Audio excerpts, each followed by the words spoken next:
In 1905, Einstein came up with his theory of relativity. And relativity is outside the bounds of this class. But one of the consequences of that theory was his most famous equation, the most famous equation in all of physics, E equals mc squared. So what does that mean? It means that mass is really just another form of energy. And that energy is huge. E is energy, m is mass, and c is the speed of light. The speed of light is 300 million meters per second. If you square that number, you get 9 times 10 to the 16. Multiply that by, say, a kilogram, and now you're talking about just a ridiculously huge amount of energy.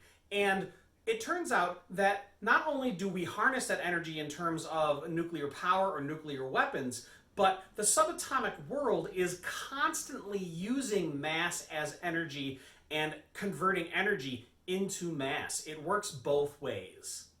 So this is an atomic nucleus. You've seen them before. You know that inside the nucleus there are protons and there are neutrons. You should also be aware that there are various ways that the nucleus can be unstable. Some of those are relatively obvious. It turns out there's something called neutron radiation, where a neutron will just shoot out of the nucleus. There's also proton radiation.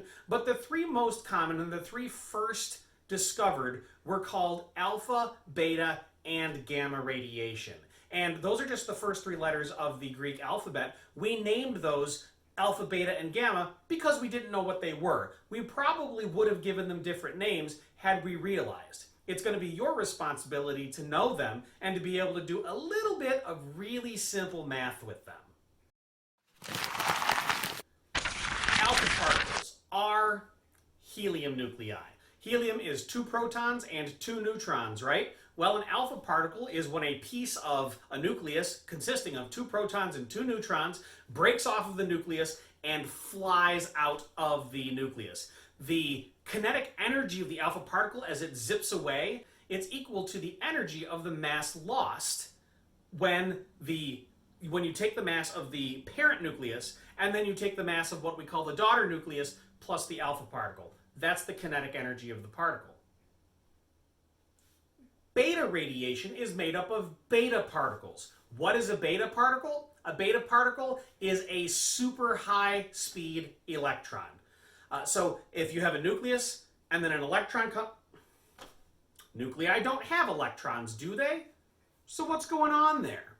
It turns out that you can have a neutron turn into a proton plus an electron. Neutrons are very slightly more massive than protons, and that little extra mass makes them unstable, and so they can decay. Neutrons aren't made of a proton plus an electron, but they can turn into a proton plus an electron. We'll talk more about particle decay later on. Beta decay can also be in the form of positrons or anti-electrons, which are just like an electron in every way except positive. More on antiparticles later. The third most common type of radiation is gamma radiation. Gamma radiation is just photons. They're the highest energy photons. They have even more energy than X-rays. There aren't any photons in the nucleus, but if the protons and neutrons in the nucleus are in an excited state and they can settle into a lower state, when they do that, that energy has to go somewhere. Where does that energy go? It turns into very high energy photons that we call gamma rays. We're going to talk more about this later, but protons in the nucleus are all positively charged, so they obviously want to fly away from each other, right? But they don't. They're stuck together somehow. And that somehow is what we call the strong nuclear force. Neutrons don't try and fly apart because they're neutral, and so neutrons actually help contribute to the strong force. They help glue the nucleus together. So as a general rule, the more neutrons an atom has, the more stable it's going to be. And this remains true up through uranium. Once things get so big, the nucleus gets so big, that strong nuclear force has such a short range that having more neutrons over here is not going to help you hold protons on over here. And so anything bigger than uranium is always unstable. But as a general rule, with more neutrons, a nucleus will be more stable because the neutrons help glue things together. Besides just curiosity, one of the main reasons we're interested in nuclear physics is because of the extraordinary amount of energy that we can extract. Nuclear fission is the process of creating a fissure, that's why it's named fission, of cracking nuclei open. This was discovered actually by accident from a team in Germany who were attempting to actually make nuclei bigger. They had a big nucleus and they were trying to stick neutrons onto it to make it bigger. And what they accidentally did is it would stick on there just long enough to cause the whole thing to become super unstable and then explode into a bunch of smaller parts.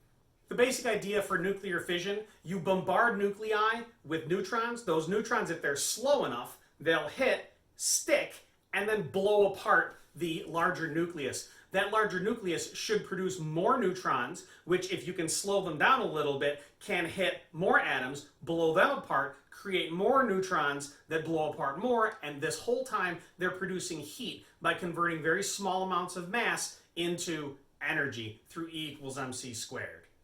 A German man named Otto Hahn was awarded the Nobel Prize for the discovery of nuclear fission, even though very much of the work and the real discovery itself came from a Jewish woman named Lise Meitner, who had been forced to flee Germany because of the Third Reich. Once the war was over, Hahn had the opportunity to turn around and give Meitner credit, and he didn't, which kind of makes him one of the bigger scumbags in nuclear history. The holy grail of electrical energy generation is nuclear fusion. This is what the sun does. It takes smaller nuclei and fuses them together into larger nuclei. The sun fuses hydrogen into helium and produces an enormous amount of energy. It takes electrons and packs them into protons and turns them into neutrons as well. Again, neutrons are not made of protons plus electrons. But if you take a proton and electron and you smash them together hard enough, you can convert them into neutrons through E equals mc squared. This process of combining protons together to make helium releases an enormous amount of energy. And the sun consumes about 2,000 tons of mass each second to produce all of the heat and light that makes life on Earth possible. The thing about fusion that is so attractive is that hydrogen is everywhere. We can use electrolysis to pull hydrogen out of water, or even heavy hydrogen. That's deuterium is a hydrogen atom with an extra neutron attached to it. And it's cheap and it's everywhere. We can find hydrogen all around us. And helium is non-toxic, non-radioactive, it's completely harmless. You can stick it in balloons for kids, you can suck it into your lungs in order to make funny voices, right? This stuff, it's a noble gas, it's non-toxic, it's non-radioactive. So if we can take water and turn it into helium and in the process produce an enormous amount of energy, that could completely transform the way that we run our world, and it could make essentially free energy for everybody forever. One of the places that has been doing a lot of nuclear fusion research is the Laboratory for Laser Energetics at the University of Rochester. They have the Omega laser, which at one time was the most powerful laser in the world. Not too long ago, they built a second Omega laser and piped it into the first one. And those two together were then the most powerful laser in the world. Unsatisfied with their results, in California, we built the National Ignition Facility, or NIF, which is a combination of 60 Omega lasers all put together that fries a tiny little bead of plastic and causes it to implode, creating nuclear fusion. In this way, we study fusion to learn a lot more about it. Back in the 1970s, the Russians developed a device called a tokamak. Tokamaks are large donut-shaped structures that use magnetic fields and electric fields to squeeze plasma really, really, really tight. So tight that it actually fuses. And these tokamaks are very promising. There are a lot of companies around the world, as well as countries, that are developing tokamaks as a way to create nuclear fusion in a way that is sustainable, that we could build power plants out of. These don't work yet because they're very, very tricky. But we think in the relatively near future, we'll be able to pull it off. On the nuclear scale, mass and energy convert into each other so much that if you ask a particle physicist, hey, what is the mass of a proton or the mass of a neutron? Well, A regular physics student might say, oh, that's 1.67 times 10 to the minus 27 kilograms. A chemistry student might say, oh, that's 1 AMU. Whereas a particle physicist would probably say, that's 931 mega electron volts. Mega electron volts are not a unit of mass, they're a unit of energy. But that's a conversion, it's on the front of your reference tables, that's a conversion that you can use to swap from mass to energy and energy to mass. 931 mega electron volts per AMU. So one proton or one neutron, that's the amount of energy that it has.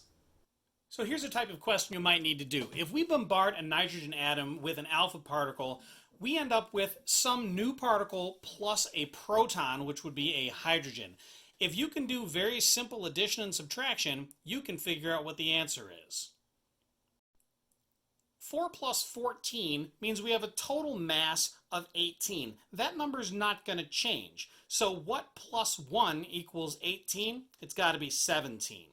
On the bottom, 2 plus 7 equals 9, and that number can't change either. We've got to conserve charge. So 1 plus what equals 9? And clearly that's 8. So our answer is this. Here's another. Knowing that the mass of an alpha particle is 4 and the atomic number is 2, you just subtract 4 from 212 and 2 from 83, and you get 208 and 81. Beta particles have a mass of 0 AMU, or close enough, and a charge of -1, so the 95 doesn't change, and 36 has to become 37. So that's Regents level nuclear physics in a nutshell. In the next several videos, we're going to transition into what we call particle physics. And the first question is, what exactly is a particle? And we'll talk about that in the next video.